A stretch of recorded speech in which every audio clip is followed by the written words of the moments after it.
Agenus Vonderplanitz had to fight for his life from a very early age. His story is challenging. After experiencing many injuries and illnesses, the medical care he received took him deeper and deeper into a downward spiral until, in his early 20s, facing another bout with cancer, he decided to fast himself to death. The hand of fate, however, did not allow him to die. In the end, it was raw animal fats and proteins that saved his life. And he says it's fat that saves many of our lives, too.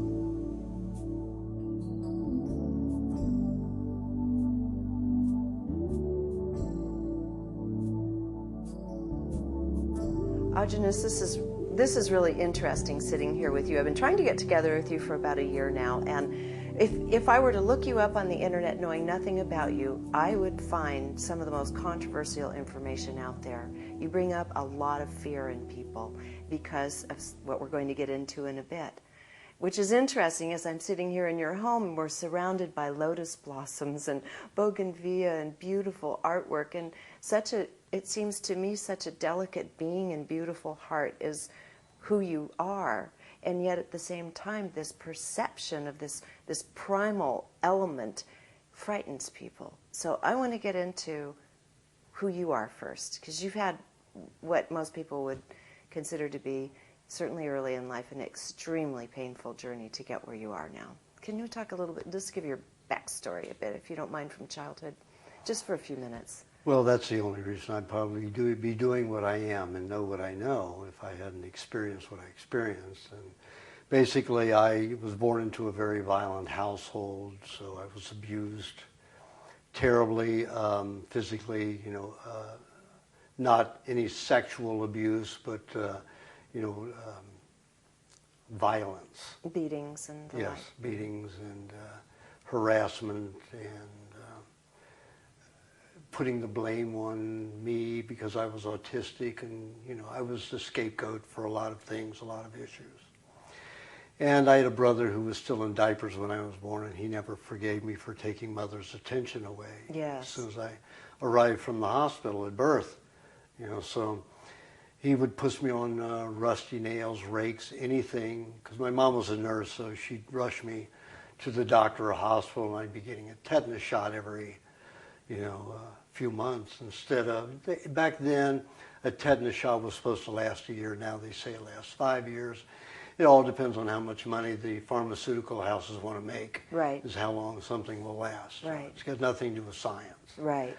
So at that time it was a year, but I was getting them every 6 months, 3 to 6 months, because of my brother pushing me on rusty things. And my mother, in all of her career of nursing, had only seen one case of lockjaw. Mm-hmm. And whether it really results from tetanus or not, that's all debatable. It's Sure. Another fallacy probably by the pharmaceutical industry. So I turned autistic at 18 months old on my third tetanus shot. And the mercury and the aluminum and formaldehyde went into that center, my communication center of my brain, and I could no longer function on a communicative basis. Mm-hmm. I was understood people's behavior. I was able to so-called read minds, mm-hmm. but it wasn't a language. Mm-hmm. It was a sensory thing. I knew when people were lying, when they weren't lying. I could read a person backwards and forwards, like all autistic kids can. And one of the main reasons they shut down is because 90% of what comes out of a parent's and adult's mouth is a lie. Mm-hmm. And they sense that, so they completely cut it off. Because as an autistic child, it's impossible to deny truth. Yes. So it makes us want to recoil and distance ourselves from anything. But I wasn't allowed to appear autistic. Anytime I'd go off to my stair, my parents would slap me and say, "Don't look like that, you look like an idiot. Mm-hmm. Look like a crazy person." Right. Back then, in the 40s and 50s, autism wasn't understood. Right. So it was, "You're crazy, we don't want you to be crazy." Yeah, they want you embarrassing them. So it was a violent way of altering behavior rather than understanding and biochemical the way they see it now. Of course, addressing it with, you know, pharmaceutical chemicals, there's no healing and no cure for it. Right. But there is a reason for it chemically, and it can be adjusted Yes. dietarily.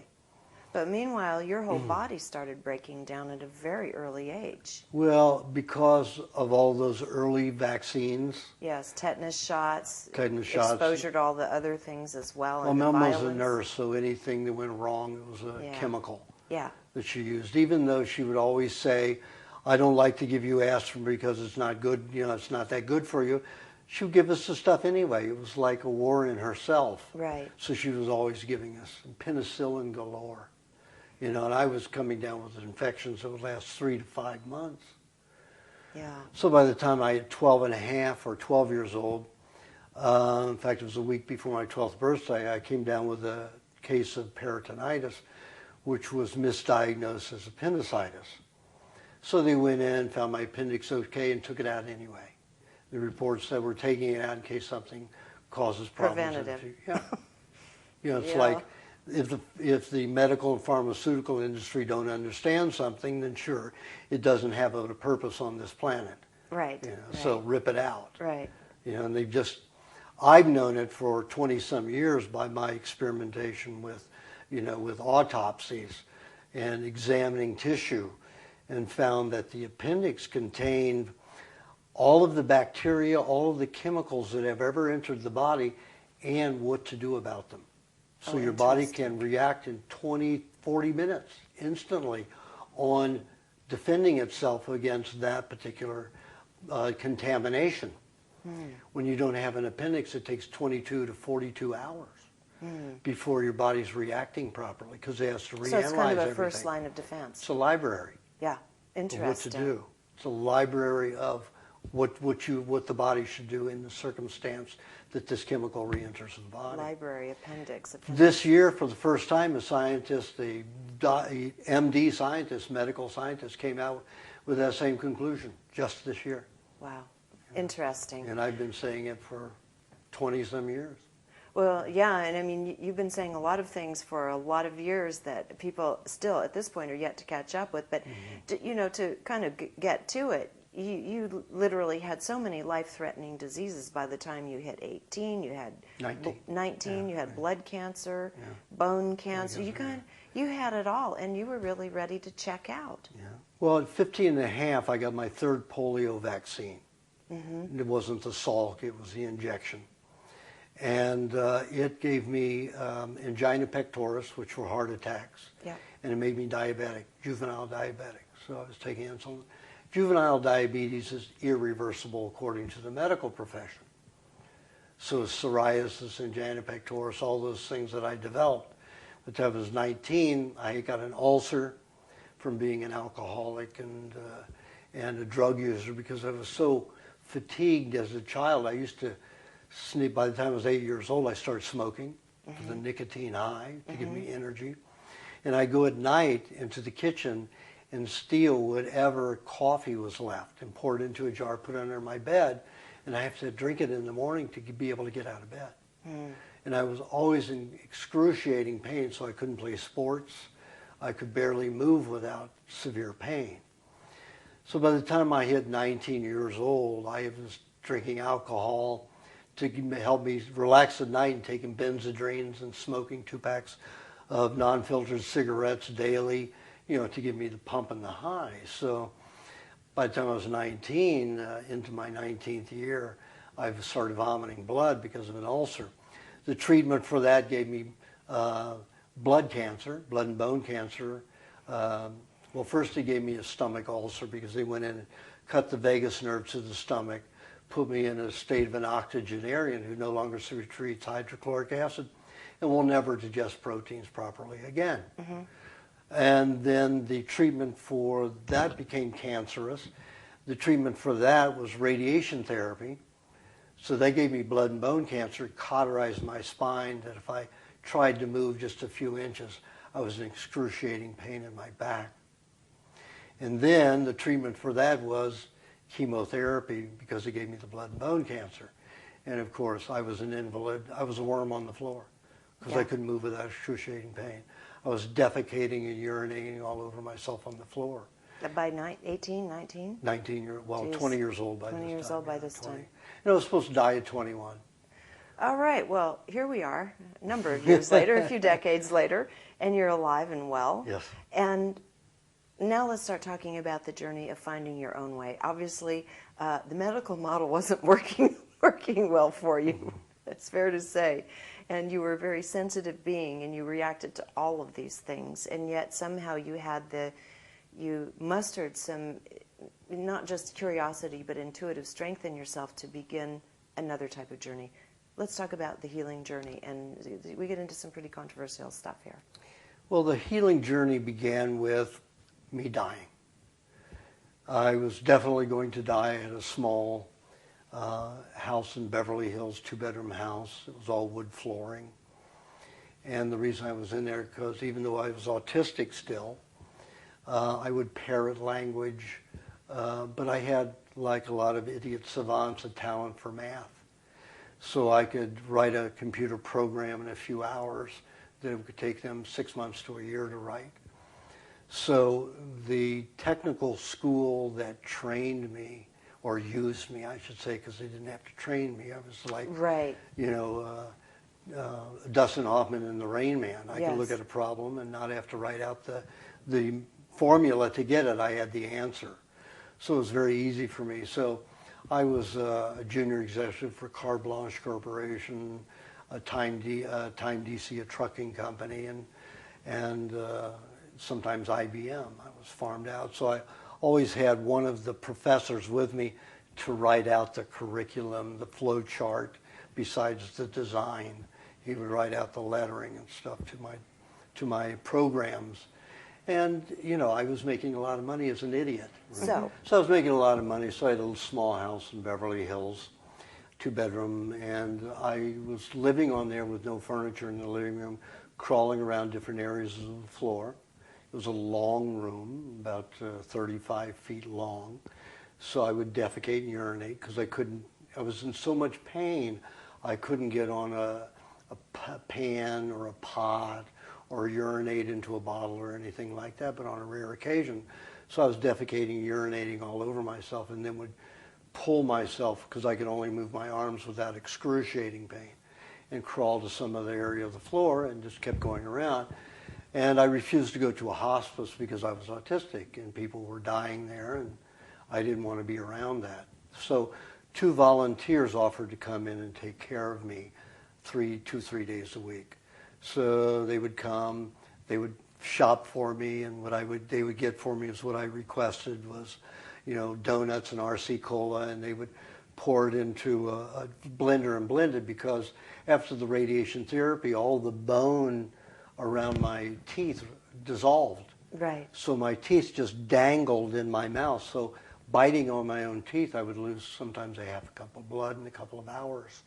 So I was getting 2 transfusions a week just for that. And you're getting some really high quality smoothies there. Yeah, RC Cola RC Cola and donuts. Oh, yes. Or I would take, or they would take Rice Krispies full of sugar already, and add 4 tablespoons of sugar to that, and mixed with, of course, processed milk. Mm-hmm. So that was the kind of diet I was on. Okay, so this wasn't working for you either. And this volunteer, a young 18-year-old African-American boy, Steve Flanagan, he offered me raw carrot juice and raw milk. He was this young boy. I was young too. I was only 21, and he was 18, and he was making a lot of money. He was a singer in the business, and he was just a compassionate individual.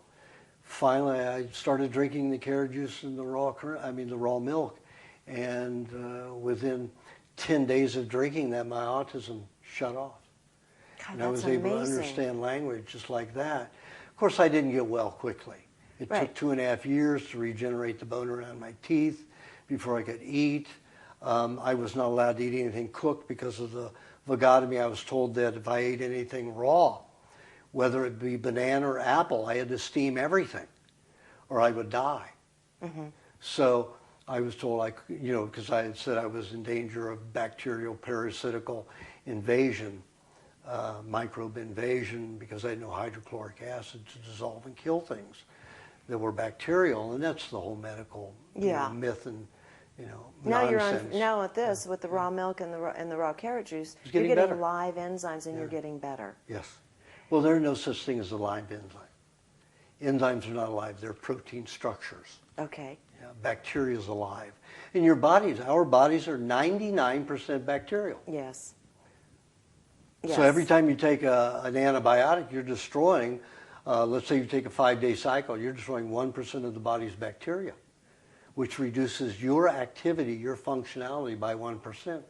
Look at those people who take it for 10 days, weeks, years at a time. The doctor that put my mother's implant in her ear for her hearing aid, put her on antibiotics for almost a year, and all of a sudden, guess what? She couldn't digest, she couldn't function. She almost died. Yeah. And I had to feed her, papaya to get her to start digesting again. She was recovering. Yeah. I went to say goodbye because I got a call she was going to die, just like my son. They said he was going to die. And I brought him back with just food. So let's talk about getting into the more aggressive areas of healing yourself with food, because this set you on a journey once you started seeing the healing within, and because you had this native intelligence and ability to intuit, you really took on the study of health and nutrition. Yes, but you have to remember, though, because I didn't get have my communication faculty. I read my first book at 22 years old. Yes. And it was Siddhartha, yes. And it was like, 82 pages, something like that. Right, it's a little It took me a full week, 16 hours a day to read it because I had no vocabulary. But I had to look up the definitions of the words in the definition of the definitions of the definitions. Yeah. So it took me a week just to get through 82 pages. So you weren't going through volumes of text just yet, but you were your own self-discovery seems to have been the most important part of this. But what I'm saying is, when I learned communication, then I all of a sudden started mislearning. Yeah. Everything else. So I learned bad things. I learned vegetarianism. I learned radical approaches that were not healthful. And then when I got into those, I started getting better and better. I started started studying nutrition, got a great nutritionist at the time who was advocating 70-75% raw milk, raw eggs, not raw meat, but those things. So I was getting better and better. So by the time I was 27, I was a raw food vegetarian, fruitarian. And you were a vegan for a while, weren't you? 6.5 years altogether. Right. So that degenerated me. I went to a good place, and then when I went totally, against any kind of lacto-ovo, not any of that in my diet, then I started degressing, and that was the last 2.5 years of that journey. I got on a bicycle. I was going to go out and live on the land and live with animals and Indian tribes and find out what's true health, because I learned after being in those books till I was 27, I realized that there was nothing I was going to learn of truth from the medical profession, because they were run by the pharmaceutical industry. Yes, and you're well versed in this, but you were also on your own, in terms of your own experience, you would find that you would your health profile would rise, you would gain strength, your mind would become clear, and then when you do go on another radical diet, such as when you did become a vegan, for example, it started declining again. You started having problems with your teeth. My mind didn't, and because I was so strong like you, yeah. I stayed that way, even though there were bad consequences to it. But what were some of the consequences? And I ask this because a lot of people watching have probably made that decision to switch over, and we'll get into the whole notion of different blood types, ethnicities, and is there a prescription that one size fits all, or do we all need something different? But I went on a 20-year lacto-ovo vegetarian journey, and I think I made it that long because of the lacto-ovo part, because I became ill and had to ultimately leave it behind. You went strict vegan for a while. What were some of the consequences you were seeing for your body? Well, because I had anemia, the blood cancer and the bone cancer. Right. I didn't have to be on it but 2.5 years before I went down to 98 pounds. My bones started disintegrating. I got leukemia again. and I was deteriorating. So I decided, no, I was living on a bicycle outdoors, which is very stressful. You know, the temperature changes from day to night, can be 80 degrees. Right. Windstorms, sunstorms, rainstorms, blizzards, was all through it with my living on a bicycle and a sleeping bag outdoors. Mm-hmm. So it was very stressful, and they talk about the stress of a job or indoors or with emotional stress. They don't know what stress is until you've lived outdoors. Right. That's stress. That is and people stress. used to fare that all the time without central heat and air conditioning. Right. That was a normal part of life 100 years ago. Right. But now you got it easy as far as I'm concerned. But living in that as a fruitarian, strict fruitarian, no lacto, no ovo, no meats at all, I disintegrated heavily. So I chose to die. Because now the cancer's back, and it's like, what Right. am I? I've tried everything. I was aching in every joint. Yeah. If the temperature dropped below 50 degrees, I mean, at 50 degrees, I started having severe joint pain. Mm-hmm. By the time at 48, I was crippled in excruciating pain. I couldn't move. So you were going to die. So you chose your way. I chose to place. fast to death. To fast to death. Yeah. I picked an old Indian burial ground in California. I bicycled all the way from, well, I couldn't bicycle much anymore, but I was in Alaska at the time living with the Eskimos. And all the Indian tribes, I'd lived with 4 Indian tribes, and all of them suggested I eat raw meat. Mm-hmm. And I said, no, they're just trying to kill the white boy.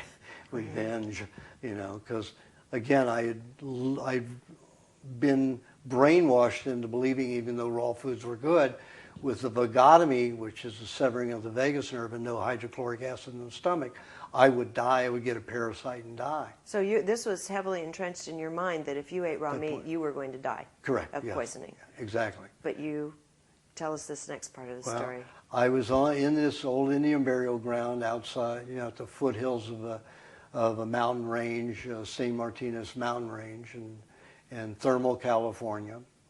And I was just drinking water to keep the headaches away, and was going to fast myself to death. I knew it would take probably 40, 60 days to do. So right away, I happened to pick a vein of the mountain where it led up into a canyon where a bunch of coyotes lived. Their den was up there. So they'd come down every night, wake me up, almost like clockwork at midnight, and do their howling and play games with me. By about the 10th or 12th day, back, you know, my mind's a little fuzzy from all the fasting from that period, but I was able to sense them going around where my campsite was down the wash. So the day that I sensed all 11 of them, the next night they killed a jackrabbit and offered it to me, ripped it up and put it at my feet. And, you know, I was also a philosophical vegetarian because I loved animals. Yeah, that's as me for 20 years. As well, I being understand. afraid of raw meat. Yes. So what went through my head at that moment, though, you know, the coyotes were offering it to me. And, you know, I'm looking at the Easter Bunny. They ripped it open for me. It was all warm and squishy and everything at my feet.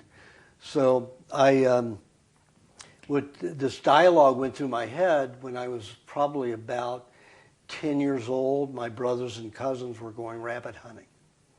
And my uncle was telling them that if they shot a wild rabbit, they needed to cook it till it was brown inside. There could be no pink meat at all, because there's a microbe in wild rabbits that will take over your intestinal tract within 48 hours, and you'll die a miserable, painful death within 48 hours. So, well, the pain would come within 24 hours, dead in 48. So I thought, oh, the coyotes are trying to help me die quickly. So I picked up the rabbit and I started eating. Of course, it came back up, and I had to psych myself in, like at the dinner table when I was forced to eat vegetables that would make me projectile vomit. Mm-hmm. You know, I forced myself into that mental attitude and ate the rabbit. And by the time I got through probably the 12th or 15th bite, it tasted incredibly good to me. So I devoured almost 3 pounds, 3.5 pounds. Wow. Coyotes shared the rest. They went away. I went back to my campsite to die. And I knew I was dying because I felt good. Right, like First time. you're having that lucid moment before death. Right. Yeah. I had 3 near-death experiences, twice on an operating table, where they had to revive me, and on a recreational drug experience, and I had to be revived. So I had left the body at those times, and when you leave the body like that, there's no pain. You have to leave the pain with the body. So I was having that kind of experience, though I was walking in the body back to my campsite. So I knew I was dying, and I woke the next morning, and I'm still alive in my sleeping bag. I didn't go through any white tunnel or meet Buddha or Jesus or anybody. I was just still here in my body. And I had pretty good energy for the next 3 days, 4 days, and I didn't die. And nothing bad happened.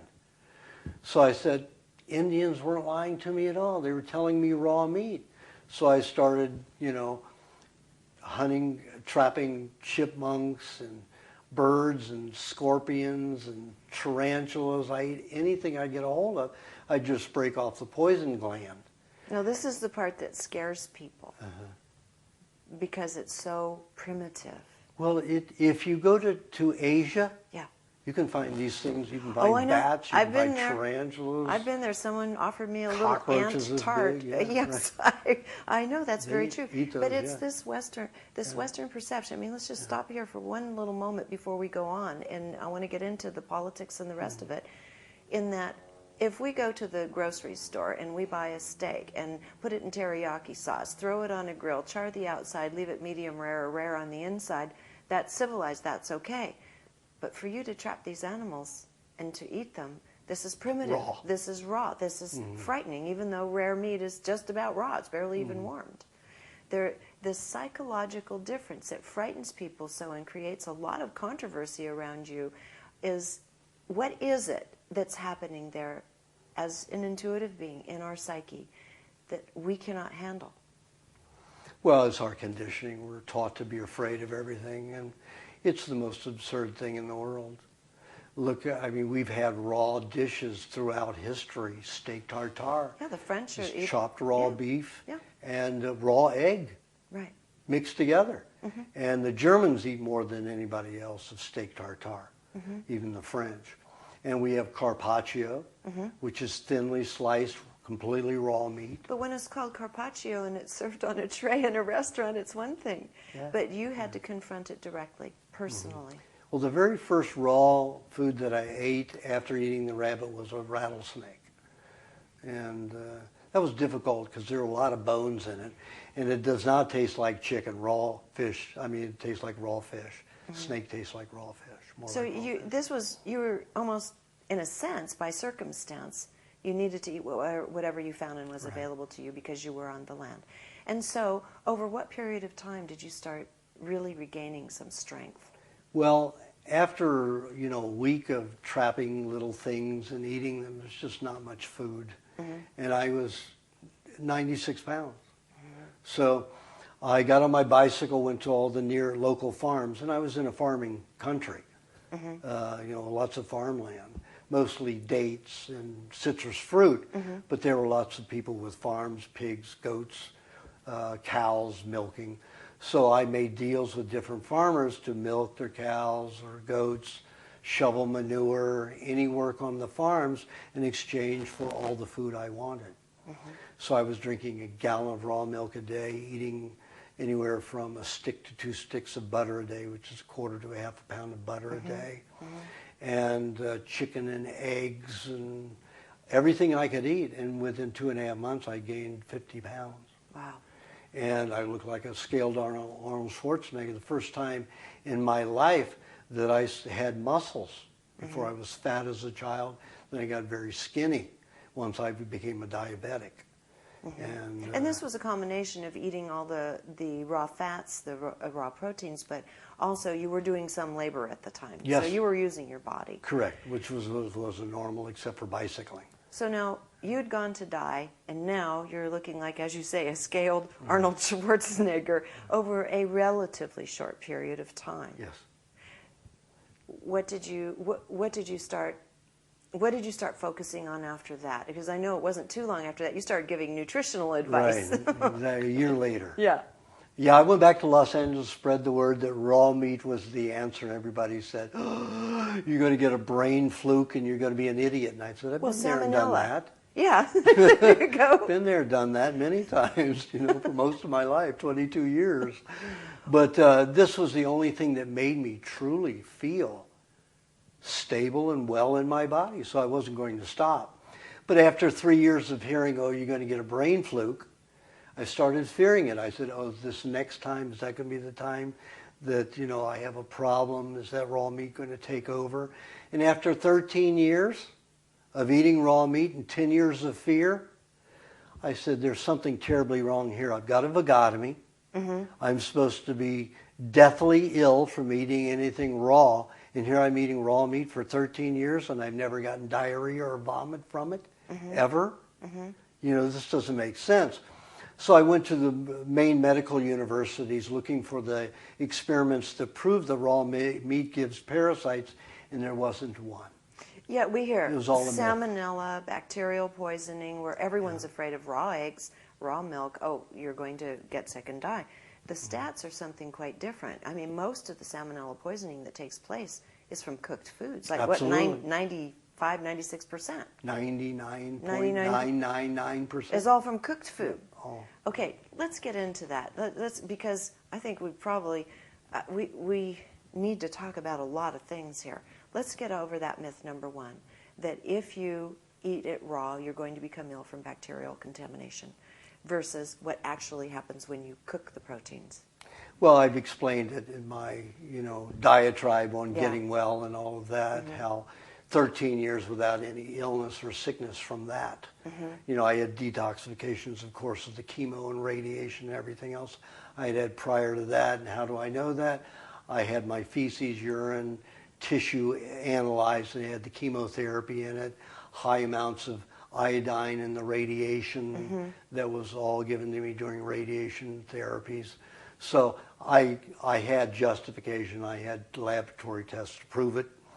Never got sick from any of the bacteria, but you have to understand that the medical profession wanted to make big money. So it was the Rockefellers, the Rothschilds, all of those, and even Carnegie. Yes. They had to adopt a program just like the military. If you've got an enemy, you can instill fear in everyone, and you've hooked them on paying for attacking, to go and fight people, human beings, and killing them, believing that they're against your religion or against your political system, whatever it is, even though it may work for those particular people. And they do fine with it. Mm-hmm. This was a way of starting a war within your body to what? To make you sick. So what is always attacked? The healthiest things, raw milk. Can't get healthier than raw milk, so. I mean, the Hunza tribe, don't they drink raw milk, the Hunza tribe? The Hunza They peoples. did. They practically, that was probably 89% of their diet. They're known for their longevity and their hardiness in pretty extreme weather. Yes, in the mountains. In the mountains. So, I mean, that's just one example of a culture that has historically lived on raw dairy. Well, you've got the Maasai tribe, the Samburu, the Fulani, the Eskimo. Yes.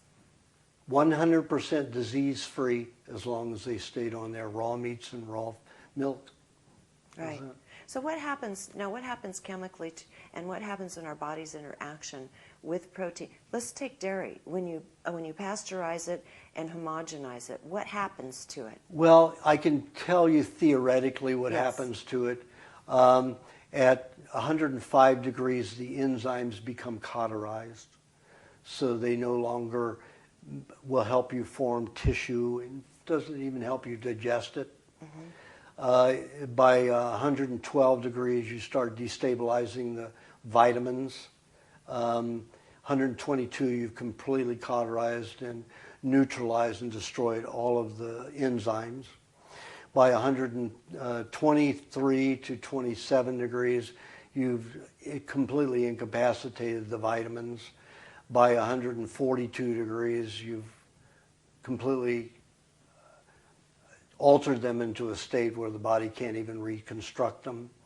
And then you start breaking down proteins, like calcium. If you look at the difference between the utilized calcium in raw milk to pasteurized milk, and that's only 141 degrees for 15 to 30 seconds. Only 50% of that calcium can be utilized. The other 50% goes out in the feces. Now, when you have traditional pasteurization, what does the temperature rise to? And now they're doing it to ultra-pasteurization, Yes. which is 270 degrees. So essentially, this has no Oh, nutritional everything's value. destroyed. It's Right. destroyed. Yeah. Now, when you have people, many people in the culture with lactose intolerance, what happens if they were to drink raw milk versus pasteurized, homogenized milk? Well, when you drink pasteurized milk, you've got also cauterized lactate, milk sugars. Okay. Can't digest. So they get into the blood and start cutting. It becomes like a glass and starts cutting cells, and people have allergies to it if they don't form enough mucus, or a mucus that has good fibers. Right. So that's what lactose intolerance is. Oftentimes you're saying that it's because the milk has been altered. But if they Correct. were to introduce, say, raw dairy into the diet, they may not have that experience. 99% of people wouldn't suffer lactose intolerance. No. Then you have 1% that does, but it's from the old lactose that's stored in their body from being cooked and processed. So when I give people like 2 to 4 ounces of raw milk a day over a 3-month period, that 1% is no longer lactose intolerant. What about the notion that certain cultures, certain races who are raised, say Asians, for example, are known to be particularly lactose intolerant? And can it be argued that because perhaps, cows aren't as native to their land, that they're using more rice and soy and other kind of milks, that genetically there are beings that are simply not adapted to eating certain things? In other words, getting back to that eat right for your type. It was another lie. They didn't want, Asia includes India. Yes. India cows. adores cows. Oh, yeah, lots of you're milk. not allowed to kill a cow and eat meat, but you eat their dairy. Yes. But they didn't want lovely. that because dairy is one of the most important defenses against pollution, because the concentration of minerals, because it can neutralize vaccine contamination, all that. So they want to get rid of the raw milk. They don't want milk in any form, whether it's pasteurized or otherwise, in other parts of Asia. So they lied about it. I've got many patients in Singapore, in Thailand, Philippines, a few in Vietnam that do excellently. In fact, the main Chinese newspaper in Singapore did a whole front page spread on the people who were doing my diet, because here they were these skinny, weak Chinese people that were now robust like Americans. Oh, really? And they like did a healthy feature on Americans. this. Interesting. Yeah, and they did a whole full-page article. I wasn't able to read it. It was in Chinese, so it was translated. Hopefully they said some nice but things. I didn't have any input into it, and they only gave it favorably because every Chinese person who was on it in Singapore did well. Interesting. Yeah. Okay. And this whole thing about fats and detoxifying, do you know who Udo Erasmus is? Yes. Okay, so Udo is a friend of mine, and he taught me about this maybe 10, 15 years ago. And his own journey was he poisoned himself as a hippie gardener, putting a bunch of pesticides on Bouchard garden roses, walking through it barefoot. And that's where he learned about, he had read somewhere about fats will help pull the toxins out of the body, right? Well, what it happens is, if you take it from the basic start of our understanding, it was you analyze tissue. And we found that in the brain, which is 60 to 70, 80% fat. Yeah, you're a fathead? Yeah, absolutely. I am. It's a compliment. And, in the bone marrow and in fat deposits in people who were fat, you had these concentrations of toxins, pesticides, whatever it was. So we learned from that, hey, putting fat into the body will absorb and detox poisons, toxins out of the body. Yes. That's why somebody comes to me with, has had chemotherapy or chelation therapy, and chelation therapy is a poisoning. All of those are poisonings. Fat will help mitigate the damage done and help remove it eventually and lower continual damage. Okay, and that's an important thing for us to know. So this is part of the eating the whole fats and the raw fats in the diet, whether it be milk, cream, butter, raw cheeses, and so forth. This Correct. is partly what Yes. its raw function. animal fats. And raw Absolutely, animal fats as well. And okay. And the Udo got into a lot of oils, pressed oils. Fresh pressed oils. Yeah. Yes. They are very detoxifying, 90% detoxifying. Yes. They don't stabilize and strengthen the body while they detoxify. Right. However, animal fats do. Butter is probably the most important for the overall human or any animal. And cream is necessary, but it's more difficult to digest, and it helps the brain and the nervous system where the butter can't as much. But butter takes care of everything else. So in my diet, I stress butter as the most important fat, and that should be consumed primarily. And this is, it's not just you. The Weston Price Foundation, Sally Fallon's work. There are a lot of other Pottinger's work. Yes. This has been validated in the past as well. There are many validations for this, many studies for this as well. But all of them are plagued with the same belief in the fear of bacteria. Yes. So Sally Fallon, all of those people say freeze your raw meats if you're going to eat them, freeze your butter, your stuff like that. She doesn't say about the milk, thank God. And in my laboratory tests with animals, I found when I fed them frozen meat and the same meat, one group frozen and the same meat raw, unfrozen, other group, every one of the animals in the frozen group got a skin disorder all the way to the point of scabies. Oh, interesting. It's terrible. Then I knew that butter, raw butter, would reverse those conditions because of my experiments with humans and feeding people butter, and how quickly it alleviated a lot of the skin problems, up to 80%, even 100% in some circumstances. But some people still had to deal with acne and stuff like that, rashes, but 80% of them reduced. So when I fed half of that sick group raw butter and the other frozen raw butter, which I can't call raw anymore, the ones who had the frozen butter took 5 times longer to heal than those that had it unfrozen. Now Sally, even though she hasn't done experiments, denies that, and J. Crew, the MD J. Crew, or the scientist J. Crew that studied raw milk and used raw milk diets, he said the same thing about when you freeze the cream, it doesn't work as well. Okay. I don't know why people are denying this fact. Right. It is a fact. Okay. Now, I want to work something else in at this point. I want to Yeah, put go ahead. something else in there about fats. People are afraid of being overweight. I was just going to ask you that. 110 years ago, you couldn't get a skinny woman. You couldn't get a man to marry a skinny woman. Because why? There was no central heat. There was no central air conditioning. If you lived in an environment where it was snowing and cold, if the woman were skinny and she were pregnant, she'd most likely die and the baby with her. Then who was left to raise children? If there were any that were conceived in that family prior to that. So skinny women were shunned upon. They mostly became, professional women or women who, were prostitutes or something like that, who didn't have to deal with family life. Right. But your family woman was a robust, fat woman.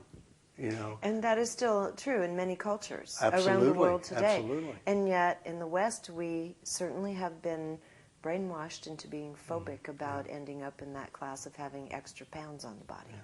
And when you've been on this diet as long as I've been on this diet now, eating raw food since 1972.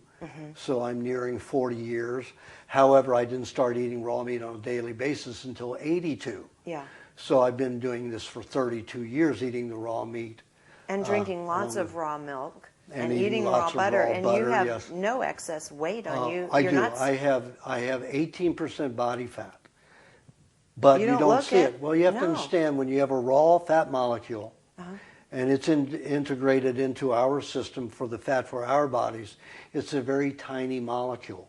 Oh. When you cook a fat, it swells anywhere from 2 to 100 or 50 times its normal size.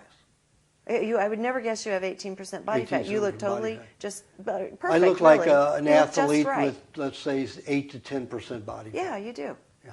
And that's interesting. And you eat a lot of fat. Okay, that's a very interesting distinction, because I was going to ask you that next. But when I was ill, I kept my fat weight at anywhere from 27 to 30%, a woman's weight. Yes. You know. And that should be more of a normal woman's weight. That should be a normal weight for anybody who's been on a cooked food diet for life. Yeah. They should all be, at least 20, 25 pounds overweight for 20, 30 years, depending upon their health condition. So have you seen people that take on this relatively high-fat but raw fats diet actually lose weight? Oh, yes. Yeah, if they're extremely overweight, yes, Yeah. definitely. So let's say I had a person who was 300 pounds for most of his life. He went down to 20 pounds overweight. Right. But he was also a drug addict and alcoholic for 25 years. And when I did tests for his intestines and his glands and his heart and everything, they tested very high, like he was in his late 20s, early 30s, and he was in his mid 50s. And he looked incredibly healthy. Why? Because he had all this fat, even though it wasn't good fat. Poisons still go into fat, no matter if they're good or bad. So when he threw off that fat, he threw off most of those toxins that never got to invade the cells in his glands and his organs. Interesting. So I look at people who are fat and I say, you are blessed. And that's the first time they hear it. And I say, you have been blessed because you've been fat all of your life. You're protected. You have better health. Now do it differently. Put different fat on so you can start reducing the number of those big, huge fat molecules of fat that make you huge. Interesting. And that's probably the first time anybody listening has ever Probably heard that. ever heard that, yes. Now, aside from that, you also, it's not as though you completely shun the vegetable kingdom. I mean, from what I've read, and tell me, I don't know if this is still true, you also you do fresh juices, fresh vegetable juices, but you accompany it with fat. Now, I'm bringing this up because I have a juicing machine, and I love the notion of getting a lot of fresh, vital green in my body, but then I start getting lightheaded, and I notice I have to eat something fat with it, or I just don't function well. I feel a little sick to my stomach. What's going on there? Well, you've got two things. You're inundating yourself with enzymes for digestion. A lot of people don't mix their juices right, so they get a lot of carbohydrate, like carrots and beets and things like that are very concentrated in carbohydrates. So have a sugar high and sugar low, or an erratic nervous system, because the vegetable juices will go right in and get into the body quickly. Yeah. So I suggest adding a little bit of cream or raw egg. Or coconut even, like raw coconut? Coconut cream, yes, or eat some coconut, but coconut cream is preferable. Some fat to slow it down in the processing and absorption into the body.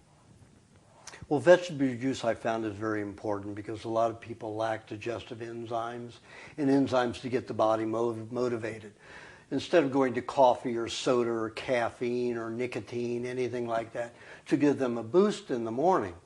It's a false boost. It's like taking cocaine or any other drug. It's a false boost. It isn't a healthy energy boost. It's an irritation boost that causes adrenaline to hit the blood. So you're stimulated by adrenaline rather than good, healthy metabolism. And which the vegetable juices will do, right? No, they will provide the nutrients to help digest the foods. To help digest the food. Right. Okay, so it's the enzyme action. Yes, it's enzymatic activity. Okay. It's also full of vitamins. It's your And vitamin mineral supplement. So so I say everybody should have that little cheese in the morning to absorb toxins that they detox during the night.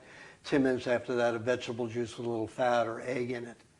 And to drink that. And that will invigorate them and get them moving. And then a meat meal next, so the body isn't making its fuel from carbohydrate, which causes a stickiness that makes thought slow, lags, makes the blood flow slowly, sticky, neurological fluid, the lymphatic fluid. So when you're having pyruvate, you don't have all that glycogen byproduct like advanced glycation end product that causes a weakness or a coming down in energy. So when you have raw meat, the body makes pyruvate, and it doesn't. I'll have all those carbohydrate byproducts.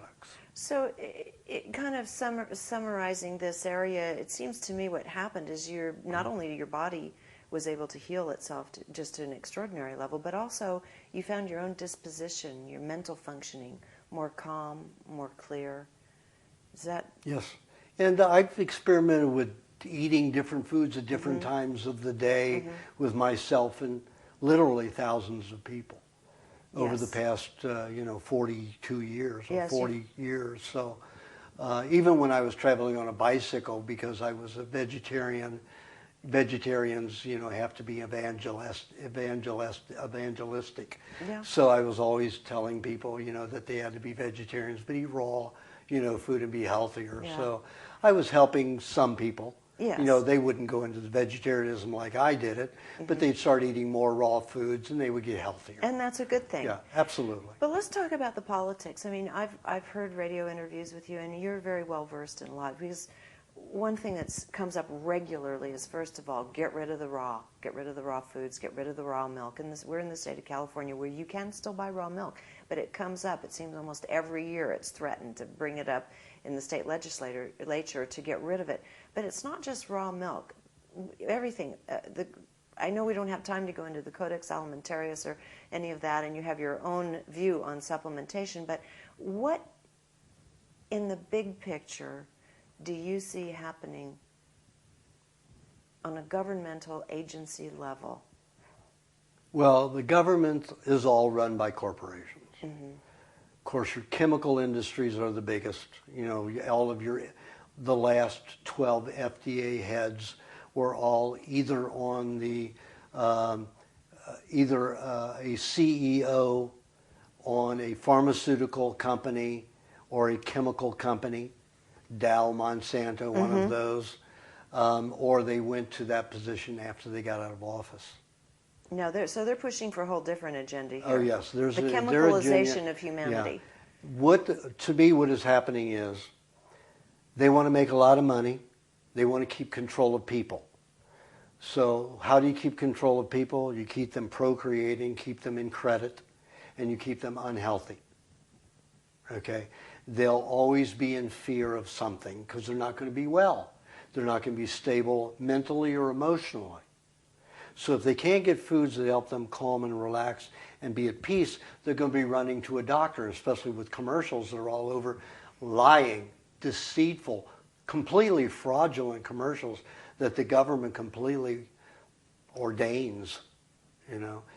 These conditioned people that if they get a sniffle, it could be cancer, it could be a major problem, it's going to cause you a heart attack or a serious disease, so run to your doctor. And the doctor has no therapies, not one, even investigative testing methods that aren't harmful. All of them harm. Yes. And one time I talked with the doctor about that, and he said, "Oh, well, we didn't take an oath when we took the Hippocratic oath. There was no Bible on, so we really didn't swear to anything." Well, that was the attitude. Yeah. Think about what you're dealing with yeah. doctors. And doctors all are run by the pharmaceutical industry. Pharmaceutical industry writes all the medical procedures. Yes. There's no independence there. Yes, that's true. That continuing education, in fact, the curriculum is written in large part by and the if you have raw companies. milk, you can't make people sick easily. Now, so who has generally been behind the introduction of this legislation that comes up year after year after year to ban, you've raw milk? always got your little puppets, in your health departments. In California, we had a professor at USC, John Leadham, and I don't mind telling his name because he's one of the biggest intelligent people I know. Mm-hmm. So I can't say he's intelligent. He has a good, flexible mind, but he has no common sense, and nor can he sift through anything.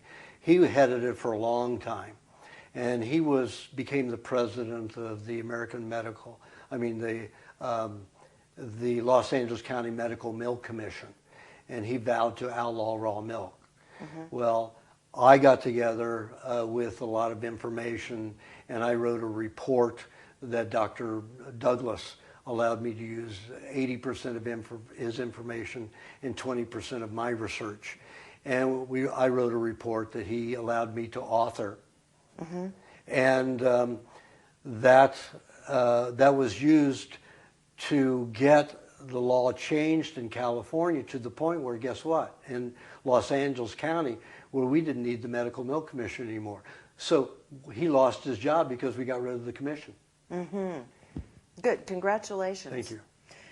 And now your organ. And by the way, raw milk is delicious. I mean, it tastes delicious. I've had it in India, mm-hmm. you know, where the cows are eating garbage off the street, and there's your little cafe you're going to have your breakfast at in the morning, and mm-hmm. you know where that milk came from just earlier that morning, and it was delicious. But here, it feels a little safer here. Just you know, that's our perception. But you're now involved in helping work with dairy farmers and to distribute in this area. There's distribution for the people that follow your diet so they can find raw products. But this isn't in most states. Most states you can't find raw dairy still. I know, but anybody can put it together. There are farmers in every state. They just have to be educated. Okay. There are a lot of people who've taken my book, We Want to Live, yes, and the recipe for living without disease, mm-hmm. and given them to farmers. And once the farmers read that, he said, oh my God, milk will do this, my butter will do that. And then all of a sudden they take a stand against the government. They realize the government is harming the people. Yes. And intentionally getting rid of the good foods. Yes. So you people, we'll have all the information to contact you on your page, your organization, and to start researching for themselves, mm-hmm. reading the books. And I just want to say I really appreciate the courage it's taken you just to get this far in life and go through this journey, even starting with eating that little jackrabbit as an avowed vegetarian. Wasn't a little rabbit. Well, that was a big 7.5 pound rabbit. 7.5 pound rabbit as an avowed, philosophical vegetarian. That could not have been easy, but when you're starving to death and dying and some animals have offered you something and you're intuitive, I guess it can take people in places they never dreamed they would go. And it's really been a pleasure talking with you. Well, thank you very much. And is there any final thought at all here? Yeah, just realize that 99% of what the medical profession and pharmaceutical houses say is a lie.